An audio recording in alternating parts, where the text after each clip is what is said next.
She seemed to know instinctively what he was thinking on all major issues, even though he was here in London, while she resided at his principal estate in Berkshire. As for his mother, also at Lambourne Castle, he had long been grateful that she kept her perceptions to herself. "It's not as if marriage is something I can avoid." "Well, there is that," Horace conceded. "Osbert as the next Earl is not something any of us could stomach, least of all Osbert." "So Great-Aunt Millicent regularly informs me." Giles nodded at the large desk farther down the room. "That letter there, the thick one, that'll be another missive demanding I do my duty by the family, pick a suitable chit and marry with all speed. One arrives every week without fail." Horace pulled a face. "And, of course, every time I cross Osbert's path, he looks at me as if I'm his only possible salvation." "Well, you are. If you don't marry and beget an heir, he'll be for it, and Osbert in charge of the earldom is entirely too depressing a thought to contemplate." Horace drained his glass. "Still, I wouldn't have thought you'd let old Millicent and Osbert jockey you into marrying to please them." "Perish the thought. But if you must know, and I'm sure Henny will want to, I intend to marry entirely to suit myself. I'm 35, after all. Further denying the inevitable will only make the adjustment more painful.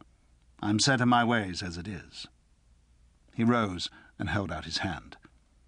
Horace grimaced and gave him his glass. "Devilish business, marriage. Take my word for it. Sure it isn't all these Cynsters marrying that's niggled you into taking the plunge?" "That's where I was today. Somersham. There was a family gathering to show off all the new wives and infants. If I'd needed any demonstration of the validity of your thesis, today would have provided it." Refilling their glasses, Giles pushed aside the prickling presentiment evoked by his old friend Devil Cynster's latest infernal machination. "Devil and the others elected me an honorary Cynster." Turning from the Tantalus, he handed Horace his glass, then resumed his seat. "I pointed out that while we might share countless characteristics, I'm not, and never will be, a Cynster. He would not marry for love. That fate, as he assured Devil for years, would never be his. Every Cynster male seemed unavoidably to succumb, jettisoning rakish careers of legendary proportions for love and the arms of one special lady.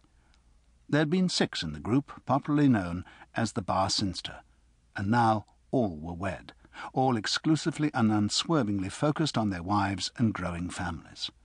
If there was within him a spark of envy, he made sure it was buried deep. The price they'd paid was not one he could afford. Horace snorted. "Love matches are the Cynsters' forte. Seem to be all the rage these days, but take my word for it, an arranged marriage has a lot to recommend it." "My thoughts exactly. Earlier this summer I set Waring the task of investigating all the likely candidates to see which, if any, had dower properties that would materially add to the earldom." "Properties?" "If one is not marrying for love, one may as well marry for something else." And he wanted a reason for his choice. So whichever lady he ultimately offered for would entertain no illusions over what had made him drop his handkerchief in her lap. My instructions were that my future countess had to be sufficiently well-bred, docile, and endowed with at least passable grace of form, deportment, and address. A lady who could stand by his side and impinge on his consciousness, not at all. A well-bred cipher, who would bear his children and disrupt his lifestyle minimally. Giles sipped. As it happened, I had also asked Waring to trace the current ownership of the Gatting property. Horace nodded his understanding. The Gatting property had at one time been part of the Lambourne estate. Without it, the earldom's principal estate was like a pie with a slice missing. Regaining the Gatting lands had been an ambition of Giles's father, and his father before him. In pursuing the owner, Waring discovered that the deed had passed to some distant Rawlings, then, on his demise, into the dowry of his daughter, presently of marriageable age. The information Waring is apparently anxious to impart concerns the daughter. "She of marriageable age?" Giles inclined his head as the chime of the front doorbell pealed through the house. A moment later, the library door opened. "Mr. Waring, my lord." "Thank you, Irving." Waring, a heavy-set man in his early 30s, with a round face and close